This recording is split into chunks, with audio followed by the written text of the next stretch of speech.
গোটা দুনিয়াটা শাসন করেছেন দুইজন, শোষণ করেছে দুইজন।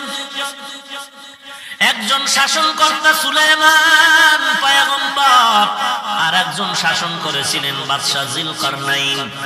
ইন্তেকালের আগে বাদশা যুলকারনাইন বললেন, মরার পরে জানাজা পড়াইয়া কাফনের ভেতর থেকে হাত দুইটা বের করে এলাকায় ঘুরায় ঘুরায় কবরে নিয়ে যাওয়া। যখন জানাজার পরে এমন করা হলো, দুনিয়াওয়ালারা কয়, দেখ দেখ, দুনিয়ার ক্ষমতা পাইয়াও লোভ এখনো সামলাইতে পারে না, মরার পরও আরো চায় আরো চায়।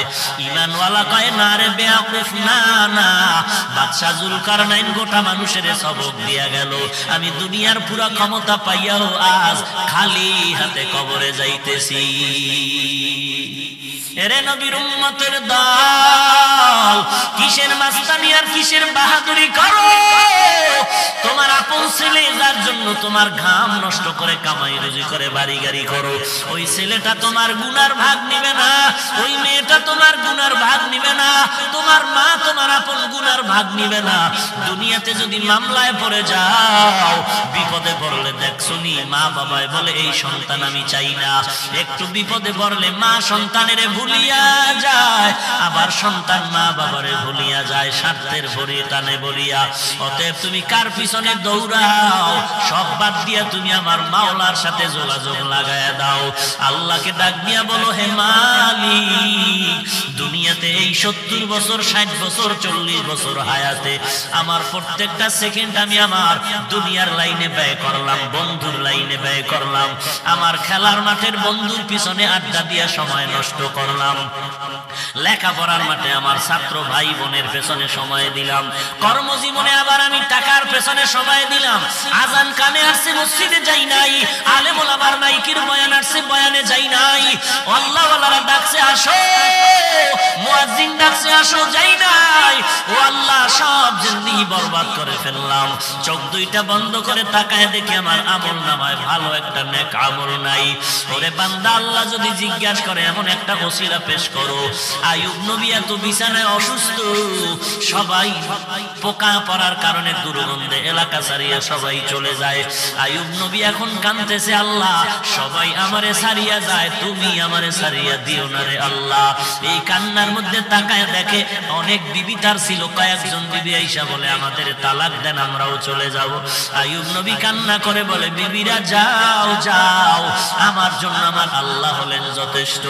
এইবার আইয়ুব নবী ভাঙ্গা দিল নিয়ে কান্না করে বলে, ও মালিক, আমার আদরের আপন বিবিরা পর্যন্ত আমাকে ছাড়িয়া সবাই চলিয়া যাইতেছে, তুমি আমাকে ফালাইয়া দিও না, মেহেরবানি করে তুমি আমাকে কবুল করিয়া নিও। হঠাৎ আইয়ুব নবী তাকায় দেখে পায়ের কিনারায় একমাত্র বিবি রহমা বয়া বয়া কান্না করে। আইয়ুব নবী ইশারা করে বলে, বিবি সবাই গেল, তুমি কেন যাও না? ইউসুফ নবীর কন্যা রহিমা, কিন্তু আসল নাম রহমা, তুমি যাও। বলে, না না, আমাকে যেতে বলবেন না পয়গম্বর।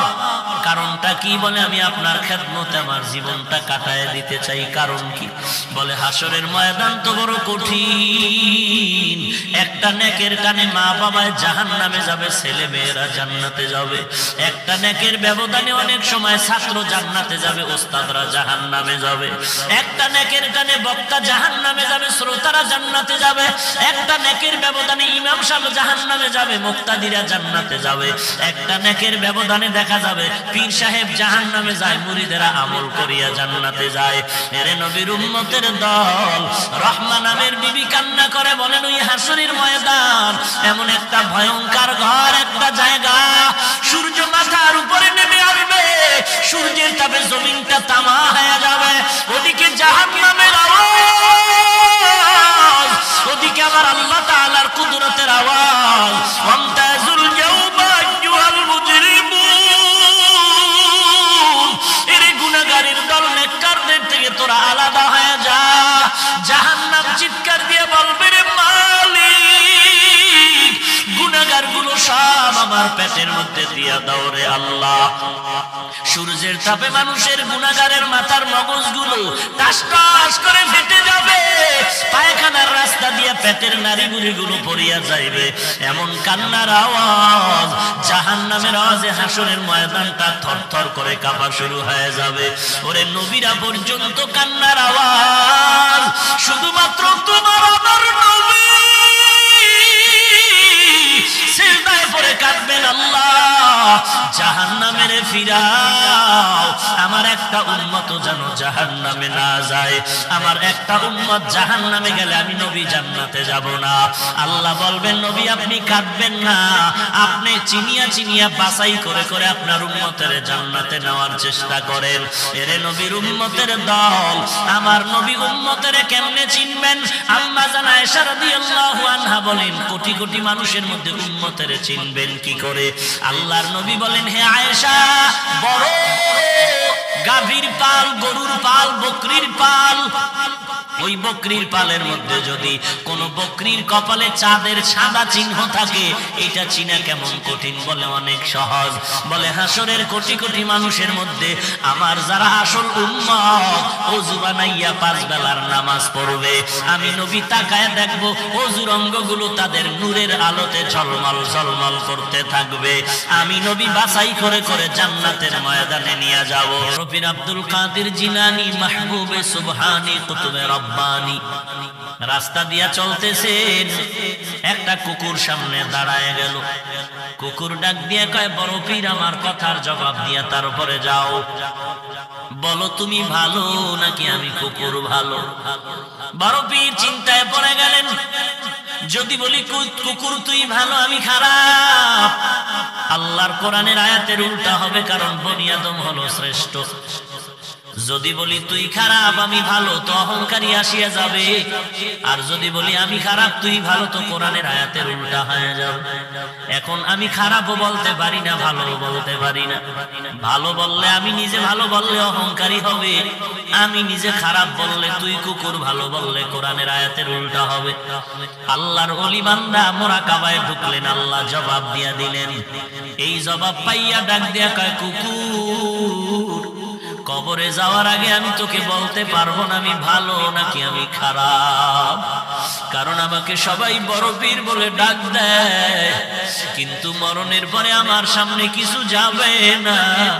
আমার 3টা পাতলা কাপড় আমার আসল বিছানা হবে, ওই অন্ধকার কবর 3.5 হাত মাটির ঘর হবে। ওই কবরে যাওয়ার পরে সাথী নাই, বাতি নাই। আল্লাহ পাকের 2 জন ফেরেশতা প্রশ্ন করার জন্য আসবে। আসার পরে 1 নাম্বার প্রশ্ন রবের পরিচয় দাও, 2 নাম্বার প্রশ্ন হবে তুমি ধর্মের পরিচয় দাও, 3 নাম্বার প্রশ্ন হবে তুমি রহমাতুল লিল আলামিনের পরিচয় দাও। যদি আল্লাহর শুকর জবাব দিতে পারি, তাহলে আমি তখন তোমাকে বলতে পারবো আমি আব্দুল কাদের জিলানী ভালো, তুই কুকুর বড় খারাপ। আর যদি ওই প্রশ্নের জবাব দিতে না পারি, তখন আমার কবর হয়ে যাবে জাহান্নামের আগুন।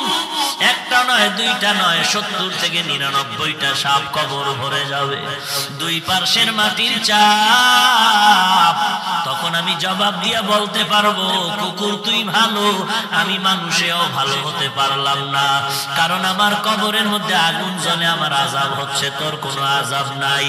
আমি কবরে যাওয়ার আগে তোকে জবাব দিতে জিলানী ডাক দিয়া কয়, ও দুনিয়ার মানুষ, মরণের আগে কবরে গিয়া নাজাত না পাওয়ার আগ পর্যন্ত নিজেকে ভালো মনে করার উপায় নাই। আমারে মাওলানা না বললে মনে কষ্ট পাই, আমারে আন্তর্জাতিক মুফাসসির না বললে কষ্ট পাই, আমাকে হাজী সাহেব না বললে কষ্ট পাই, আমাকে খতিব সাহেব না বললে বড় কষ্ট পাই। আমি প্রিন্সিপাল, আমি মুফতি সাহেব, আমি মুহাদ্দিস, এটা দাবি করে কত গর্ববোধ করি, কত অহংকার। কিন্তু কবরে গিয়া যদি নাজাত না পাই, আমার মাওলানাগিরি মুফতিগিরি টাইটেলে আমার কোনো কাজ আসবে না, আর আমার টাইটেল লাগবে না যদি কবরে গিয়া আমলের কারণে আল্লাহ মাফ করে দেয়। আমি মাওলানা হওয়ারও দরকার নাই, মুফাসসির মুহাদ্দিস হওয়ারও দরকার নাই, আমার মতো ভালো জমিনে দুনিয়ায় আর কেউ হতে পারবে না। এরে নবীর উম্মতের দল, দিল্লি শাহী জামে মসজিদের মধ্যে খতিব হলেন শাহ ওলিউল্লাহ মুহাদ্দিসে দেহলভী রহমাতুল্লাহ আলাইহি। জুমার নামাজের খুতবায় যখন দাঁড়ায়, রুমাল দিয়ে চেহারাটা ঢাকিয়া দাঁড়ায়। একজন দাঁড়ায় বলে, হযরত আপনি চেহারা ঢাকিয়া খুতবা পড়েন, কারণটা কি? আল্লাহর ওলি বলে, বাবা আগামী জুমায় তুমি জবাব নিতে আসবা। আগামী জুমায় যখন আসলো, বলে আমার কাছে দাঁড়াও। আল্লাহর ওলি শাহ ওলিউল্লাহ মুহাদ্দিস তার রুমালটা ওই প্রশ্নকারীর মাথায় দিলেন। প্রশ্নকারী একটা চিৎকার দিয়া বেহুশ হয়ে জমিনে পড়ে গেল। হুশে আসার পরে বলে, বাবা রুমালটা মাথায় দেওয়ার কারণে তুমি চিৎকার দিলা কেন? ওই লোকটা বলে, আল্লাহর কসম, আপনার রুমাল আমার মাথায় দেওয়ার পর দিল্লির বিশাল শহরে তাকায়া দেখলাম লক্ষ লক্ষ মানুষের মধ্যে কোনো মানুষ নাই। মাঝে মাঝে দুই একটা মানুষ দেখা যায়, আর বেশিরভাগ দেখা যায় কুকুর আর বানরের সুরতে। গর্ব সুরত আদমি ইনসাবুদে আহমদবু জাহলো হামেক সাবুদে আদমিরা আদমিয়ত লাজিমাস উদেরা গরবুনা বাশুদ হিজামা। রহিমা কান্না করে বলে, পয়গম্বর হাসরের দিন যদি আল্লাহ আমি রহিমাকে ডাকিয়া বলে, এমন কোন আমল নিয়ে আসছো নাকি যাতে করে তোমাকে মাফ করে দিব? ওই দিন যদি আমার কোনো আমল না পাই, আমি আল্লাহর কাছে দাঁড়ায় বলবো, হে মালিক, আমি একজন তোমার আদরের নবীর স্ত্রী, তুমি আমাকে উসিলায় মাফ করে দাও। আমার আল্লাহ নবীর মোহাব্বতে আমি রহিমাকেও মাফ করে দিতে পারেন। এরে পর্দার আড়ালের মা, আমি হাফিজুর রহমানের মা, তুমিও মা। মনটা কি চায় না একজন আলেমের মা হয়ে কবরে যাও, একজন হাফেজে কোরআনের মা হয়ে কবরে যাও? তুমি মরার পরে তোমার সন্তান জানাজা পড়াবে, তুমি মরার পরে তোমার সন্তান কবরে গিয়া কোরআন পড়ে দোয়া করবে। যদি এমনটাই চাও, স্বামীর খেদমত করো, সন্তানের কোরআনওয়ালা বানাও, আল্লাহর মোহাব্বত নিয়ে পর্দা করে চলো, আর আল্লাহর কাছে চোখের পানি ছেড়ে কান্না করো, আল্লাহ এমন সন্তানের মা বাবা বানায় দাও যেই সন্তান আমি মরার পরে জানাজার ইমাম হতে পারে। এরে যুবক, আল্লাহর কাছে তওবা কর। যৌবনের 3 ভাগের 2 ভাগ গুনাহের কাজে ব্যয় করছো, আর কয়দিন বাহাদুরি করবি? এখান থেকে ঘর পর্যন্ত যাওয়ার গ্যারান্টি তোর হাতের মধ্যে নাই। এরে যুবক, আমিও তো তোর মতো একটা যুবক সন্তান। তোর ডানে বামে তাকায় দেখ, তোর মতো যুবক স্কুল কলেজে পড়ে নামাজ বাদ দেয় না, তুই কেন পারো না? তোর মতো যুবক র্যাব আর্মি পুলিশ বিডিআর চাকরি করে নামাজ বাদ দেয় না, তুমি কেন পারো না? তোমার মতো যুবক তাকায় দেখো, কৃষি কাজ করে, নদীতে কাজ করে, শ্রমিকের কাজ করে, নামাজ বাদ দেয় না, তুমি কেন পারো না? কয়দিন আর গুনার কাজ করবি রে বাবা? জাহান্নামের আগুন কি সহ্য করতে পারবি? আল্লাহর কোরআনটা কি তুই কি মিথ্যা মনে করেছো? নবীর হাদিস কি মিথ্যা মনে করেছো? আল্লাহর কোরআনের আওয়াজ এক জাররা পরিমাণ গুনাহ নিয়ে যদি কবরে যাও, ওই কবরের 2 পার্শ্বের মাটির চাপ পাথরের হাড় চুরমার হয়ে যাবে, সহ্য করতে পারবি না রে আল্লাহর বান্দা। তওবা কর, আল্লাহর কাছে কান্না কর, ও আল্লাহ জীবনে আর কোনোদিন নামাজ ছাড়বো না, বেপরদায় চলবো না, আর কোনোদিন মা বাবার সাথে বেয়াদবি করবো না, আলেম ওলামাদের সাথে বেয়াদবি করবো না, আর কোনোদিন দেশের বিরুদ্ধে জাতির বিরুদ্ধে ষড়যন্ত্র করবো না, সহিভাবে কোরআন পড়ে নামাজ পড়বো, নবীর তরিকায় চলবো। ওয়াইলুল লিকুল্লি হুমাযাতিল লুমাযাহ, যারা মানুষের পেছনে পেছনে দোষ বলে বা মানুষের নামে বানায় বানায় অপবাদ দেয়, ওয়াইল নামক জাহান্নাম। ওয়াইলু ইয়াউমাইযিল লিল মুকাজ্জিবিন, যারা মিথ্যা কথা বলে তাদের জন্য ওয়াইল নামক জাহান্নাম। ওয়াইলুল লিল মুতাফফিফিন, যারা ব্যবসা করতে গিয়ে মাপে ভেজাল দেয়, কাস্টমারের ঠকায়, এদের জন্য ওয়াইল নামক জাহান্নাম। ওয়াইল মারাত্মক এক জাহান্নাম। অথচ আবার ব্যবসায়ীদের জন্য সুসংবাদও আছে। রহমতের নবী বলেন, তাজিরু সুদুকুল আমিন মান নাবিয়িন ওয়াস সিদ্দিকিন ওয়াস শুহাদা। রহমতের নবী বলেন, ব্যবসা করতে গিয়ে যারা সততার সাথে করবা, কাস্টমারের কখনো মিথ্যা বলবা না, ধোঁকা দিবা না। আমি নবী ওয়াদা করলাম আমার সাথে তোমার জান্নাত হবে। আর যারা দোকানে লেখছে বিক্রি করা মাল ফেরত নেওয়া হয় না, এরা ধোঁকাবাজ। এরা কি বাজ? ধোঁকাবাজ। এরা সঠিক ব্যবসায়ী না, রাসূলের সুসংবাদ প্রাপ্ত ব্যবসায়ী না। আল্লাহ হেদায়েত দান করুন। তো তাফাক্কুহ ফিদ্দীন, মিথ্যা কথা বলা হারাম, এটা সবাই জানি না? এরপরও বলি কেন? আমি হুজুরেও বলি, আপনিও বলেন।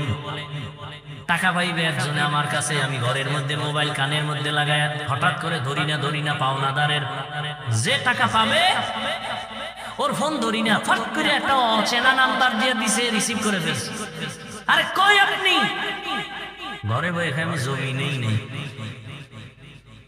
একদিন পেশায় ধরে ফেললাম, কিরে তুই ঘরের মধ্যে ছিলি, মিথ্যা কথা বললি কেন? জমি নেই নাই কা? আসলে মিথ্যা বলি নাই, আমি খাদের উপরে বাবা আছি না। মিথ্যা বলি কেন? জানি মিথ্যা বলা মহাপাপ। ইয়াকুম ওয়াল কিযব ফাইন্নাল কিযবা ইয়াহদি ইলাল ফুজুর ওয়া ইন্নাল ফুজুরা ইয়াহদি ইলান নার। মিথ্যা মানুষকে চূড়ান্ত জাহান্নামের দিকে নিয়ে যাবে। জানি তারপর বলি কেন? কয় ইলম আছে কিন্তু তাফাক্কুহ ফিদ্দীন নাই, বুঝ আসে নাই যে মিথ্যা বললে আমার এখনো বিপদ হবে, পরেও বিপদ হবে। আল্লাহ আমার কথা শুনতেছেন, আমি যে পানায় বলতেছি, এই বুঝটা যখন এসে যাবে তখন বান্দা জেনারেল লাইনে থাকিও মিথ্যা বলবে না। যখন বুঝ এসে যাবে, দাড়ি কাটলে আল্লাহ বেজার হবে, তখন বুঝটা আসা মাত্র সে জেনারেল লাইনে থাকলে আর দাড়ি কাটবে না।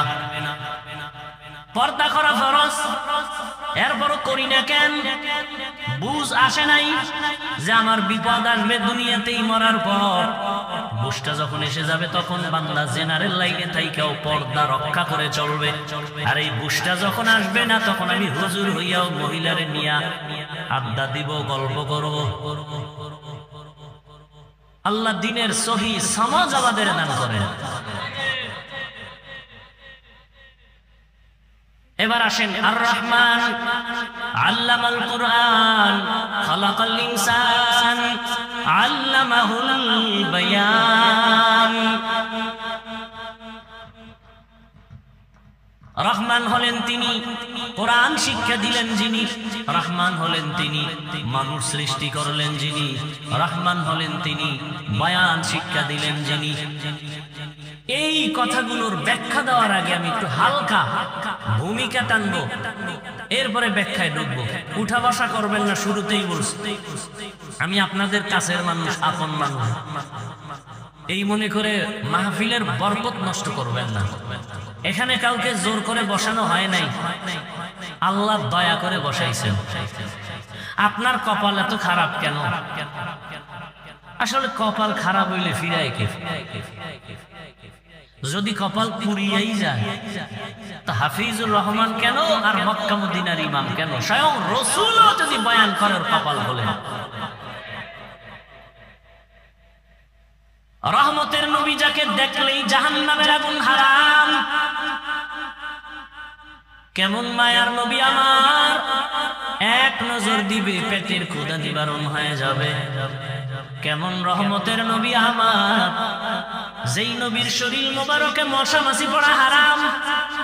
রহমতের নবী দিনের বেলা হাঁটেন, সূর্যের গরম নবীরে কষ্ট যেন না দেয়, মেঘের খণ্ড ছাতা হিসাবে ছায়া দিতেছে। রহমতের নবী যখন রাস্তা দিয়ে চলেন, দুপার্শ্বের গাছ নত হইয়া রাসূলকে সালাম দেয়। কেমন মায়ার নবী আমার, রহমতের নবী যেখানে কদম রাখেন ওই জায়গা থেকে দীর্ঘ বছর পর্যন্ত শুধু মিশকের ঘ্রাণ। আম্মা জান আয়েশা রাদিয়াল্লাহু আনহা বলেন, নবীর ঘাম আমি বোতলের মধ্যে ভরে রাখতাম আর আমরা আতর হিসাবে ব্যবহার করতাম। কেমন মায়ার নবী, যেই নবীকে দেখার জন্য গর্তের সাপ পাগল, গর্তের পিপিলিকা আল্লাহর কাছে আরজি পেশ করে রহমতের নবীর রওজা দেখবে। নুজহাতুল মাজালিস নামক কিতাবে ঘটনা আছে, সেই নবীকে মাছ দেখতে চায়, গাছ দেখতে চায়। যেই নবীকে দেখার জন্য কুল মখলুকত পাগল, কিন্তু কপাল কত খারাপ, সেই নবীকে টানা একবার আর দুইবার না 13 বছর দেখলো, নবীর বয়ান শুনলো, কিন্তু কপালে কালেমা আসলো না। 13 বছর বয়ান শুনছে, কাছে বসে রসুলকে দেখছে, কালেমা। এত বড় বেঈমানের নাম জানেননি? কি নাম? এর নাম কপাল। এর নাম কি? অন্যদিকে 27 বছরের যুবক তরবারি নিয়ে দৌড়ায় নবীকে জবাই করবে। কয় বছর? নবীকে জবাই করার জন্য তরবারি নিয়ে দৌড়ায়। রহমতের নবীকে একটা নজর দেখা মাত্র তরবারি ফালায় বলে, নবী বেয়াদবি মাফ করে দেন, কালেমার রশি আমার গলায় পড়ায় দেন। 13 বছর বয়ান শুনে কালেমা পড়ে না, আর রসুলকে জবাই করতে এসে কালেমাওয়ালা হয়ে গেল। 27 বছরের যুবক, নাম জানেননি? এর নাম কফাল। বহুদিন ধরে প্রোগ্রামের প্রচারণা চলতেছিল, ঈদগায় বয়ান হবে, অনেকে আসার নিয়ত করেও আসতে পারে নাই, কফাল। আর একদল বাড়ির থেকে আসছে, বরগুনা ঈদগায় ওয়াজে যায়, কিন্তু প্যান্ডেলে বেহেশতের বাগানে ঢুকতে পারে নাই। দোকানে দোকানে ঘুরে আর গল্প করে, আড্ডা দেয়, কবিরা গুনায় লিপ্ত। এর নাম কফাল। আর একদল বেহেশতের বাগানে বৈশাও, কপাল বেশি সুবিধা না, গজবের মোবাইল সামনে নিয়া কলবের দরজা বন্ধ করে রেখেছে। আমার ওয়াজে হেদায়েত, এই বুঝাইতেছি যে আমার ওয়াজে হেদায়েত নাই। আমি বললেই কি মোবাইল বন্ধ হয়ে যাবে? বলবে এত হুজুর ওয়াজ করে কারো লাগে না, আপনার লাগে কেন? হ্যাঁ, যে আমি মানুষ হইতে পারি নাই। আপনারা সবাই একটা ফেসবুকে ছবি দিতে পারলে কলিজা ঠান্ডা। সারা দুনিয়ার মানুষ দেখছে, তাকায় তাকায় তৃপ্তি নেয়। ফলোয়ার দেখছো কত? আমার 5 লাখ ফলোয়ার, আমার 5000 ফলোয়ার।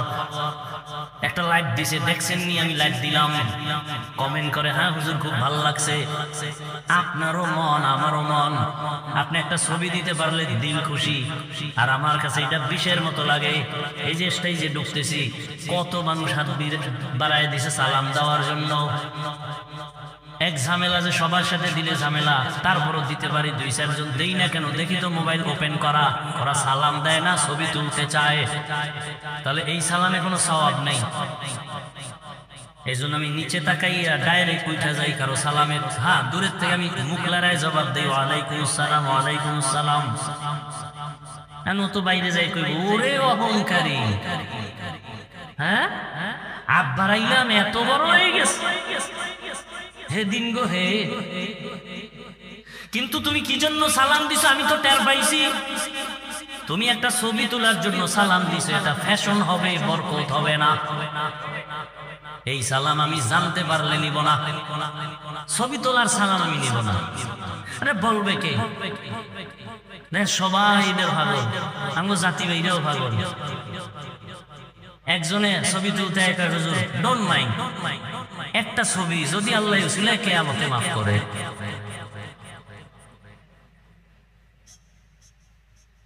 বাথরুম থেকে বের হয়ে দেয় ছবি, আমি কিন্তু ভিতরে আইলি না কেন? কত বড় ইতর! সারা দুনিয়ার সব মুফতিয়ানে কেরাম একমত, অনর্থক কোন ছবি তোলা হারাম, হারাম, হারাম। এমনি হারাম, কোন জরুরত ছাড়া, এমনি হারাম, কবিরা গুনাহ। বসছে বেহেশতের বাগানে, করতেছে কবিরা গুনাহ। একজনে বুদ্ধি যার বেশি কইব, না না না, আপনি কেন বললেন? আপনাকে কতটা ভালোবাসি, এই জন্য রেকর্ড করতেছি। তা আপনার বুদ্ধি নেই, আপনার রেকর্ড হবে ভেজাল, ছবি আসবে না ভালো, কিন্তু আপনার কাজটা নিখুঁত ভাবে তো মিডিয়াওয়ালারা করতেছে। সকালবেলা এখান থেকে ডাউনলোড করে নিলেই তো হয়। কি এতটুকু বুদ্ধি না থাকলে কচু গাছ খুঁজেন?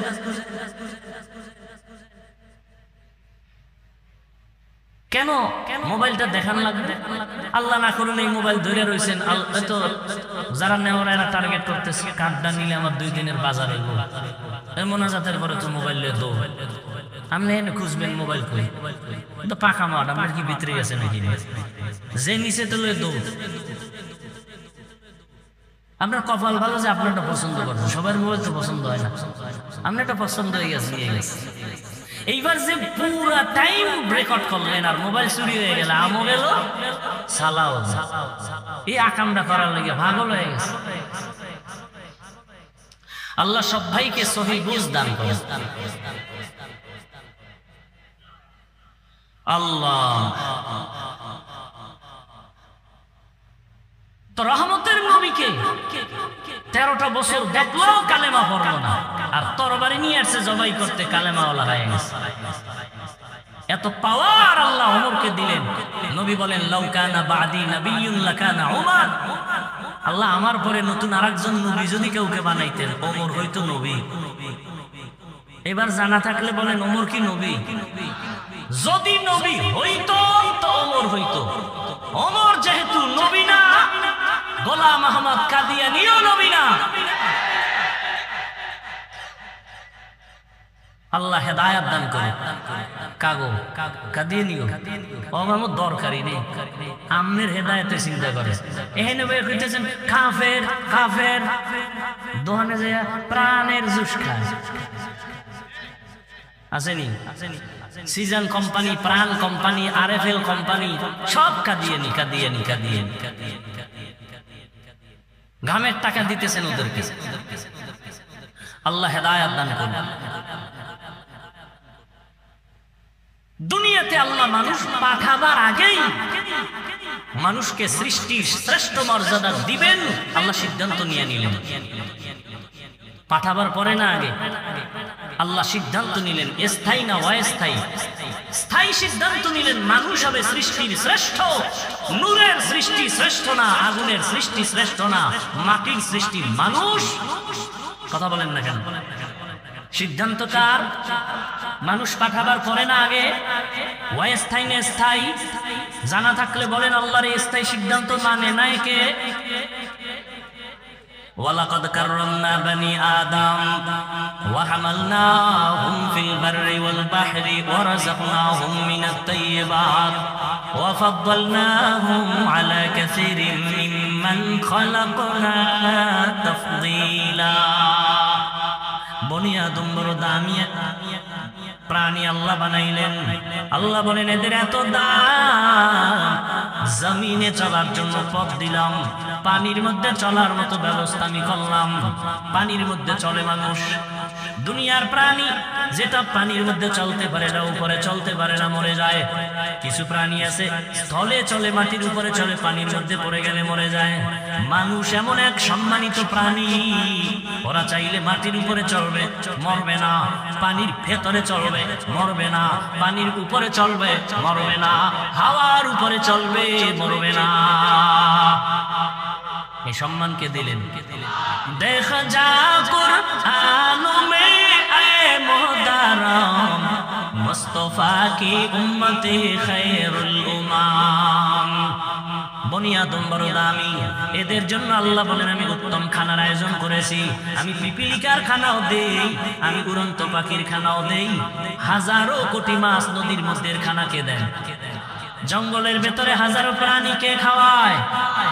সমুদ্রের ভেতরে বড় বড় বড় সমুদ্রে এক একটা মাছ আছে নীল তিমি, তার নাম নীল তিমির খানার তালিকায় লেখা প্রতিদিন 1000 কেজি চিংড়ি মাছ একটা নীল তিমির জন্য কে খাওয়ায়। জমিনের মধ্যে একটা পাহাড় আছে কহে কাফ, ওই পাহাড়ের মধ্যে একটা প্রাণী বসবাস করে সিমর্গ। ওই প্রাণীটার প্রতিদিনের খাদ্য তালিকা 40টা মোটা তাজা হাদি। সুবহানাল্লাহ বলবেন না? কে খাওয়ায়? وَتَرْزُقُ مَن تَشَاءُ بِغَيْرِ حِسَابٍ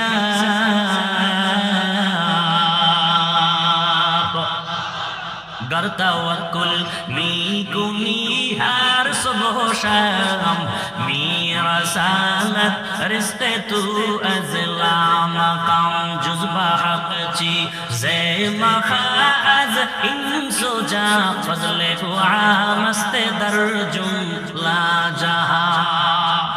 পিপিলিকার খানা কে দেন? কোন পিপিলিকা না খায় মরছে? জঙ্গলে হাজারো প্রাণী আছে, খানা কে দেন? আপনাদের বরগুনা সকাল 8টায় সেই প্রাণীরা খানা খায়। সকালবেলা একটা পাখি বের হয়, বের হইয়া খোলা আকাশে উড়ে, সন্ধ্যাবেলা নিজের পেট ভরে বাচ্চার খানা নিয়ে বাসায় হাজির। কে খাওয়াইলো? কিতাবে আছে একটা কাক। কাক কাক চিনেন না? কাক কালো, কোকিল কালো, কালো মাথার কেশ, এর চেয়ে বসি কালো মনের হিংসা লেশ।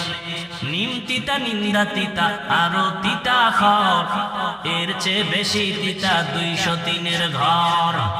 চাকা গোল, পয়সা গোল, গোলালু গোল, এর চেয়ে বেশি গোল মনের গন্ডগোল। একটা কাক যখন বাচ্চা দেয়, হায়াতুল হায়াওয়ানের ভেতরে আছে, কাক যখন বাচ্চা দেয়, কাকের পশম কি? কালো। কিন্তু বাচ্চা যখন দেয়, ওই বাচ্চার গায়ে কোনো পশম থাকে না 3 দিন পর্যন্ত। মা ভয়ে ওই বাচ্চাটার কাছেও যায় না। বাচ্চা একা, মা আলাদা। এরপরে বাচ্চা 3 দিন কে খাওয়াবে? কিতাবে লেখছে আল্লাহ একদল পোকা ওই বাসার সামনে উঠতে থাকে, সাদা সাদা পোকা। ওই বাচ্চার ঠোঁটের আগায় উড়ে বাচ্চাটাকে ধরে ধরে খায়। 3 দিন পর্যন্ত ওই মা কাছে যায় না।